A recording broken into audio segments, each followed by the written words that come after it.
তাকে যখন অভিযোগ করে শোনানো হয় এবং আদালত তাকে জিজ্ঞাসা করেন তিনি তাকে যে অভিযুক্ত করা আছে সেই ব্যাপারে তার বক্তব্য কী, তিনি তার দোষ স্বীকার করেছেন এবং তিনি বলেছেন তিনি একজন সাক্ষী হিসাবে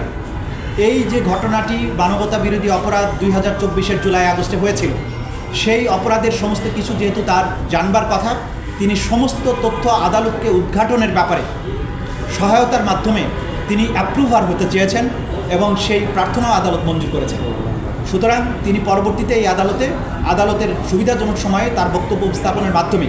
আদালতকে প্রকৃত ঘটনা এবং অপরাধ কারা তাদের মাধ্যমে কিভাবে সংঘটিত হয়েছিল সেই তথ্য উদ্ঘাটনে সাহায্য করবে। এই ছিল আজকের দিনের প্রসেস। সাক্ষী হিসাবে গণ্য হবেন এটাই আদালত বলেছেন এবং পরবর্তীতে যে সময় রাজসাক্ষী, এটাকে বাংলায় বললে রাজসাক্ষী, কিন্তু আমাদের আইনে যেটা বলা আছে অ্যাপ্রুভার, সেই হিসাবে তার আবেদন ছিল, সেই হিসাবে তিনি গণ্য হবেন এবং তিনি এখন জেলেই থাকবেন, কিন্তু তাকে তার বক্তব্য গ্রহণের পরে চূড়ান্ত সিদ্ধান্ত আদালতের। যেহেতু তিনি অ্যাপ্রুভার হতে চেয়েছেন সে কারণে তার নিরাপত্তার সংকট হতে পারে, এই আশঙ্কায় তার পক্ষ থেকে তার আইনজীবী আবেদন জানিয়েছেন তাকে যাতে যথাযথ নিরাপত্তা দেওয়া হয়, সেই নিরাপত্তার ব্যাপারেও আদালত যথাযথ আদেশ দেবেন বলে জানিয়েছে। আমাদের আইনে বলা হয়েছে যে তিনি যখন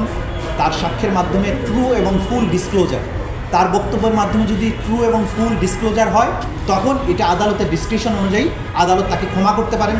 বা অন্য কোনো আদেশ দিতে পারেন, এটা কমপ্লিটলি আদালতের একটি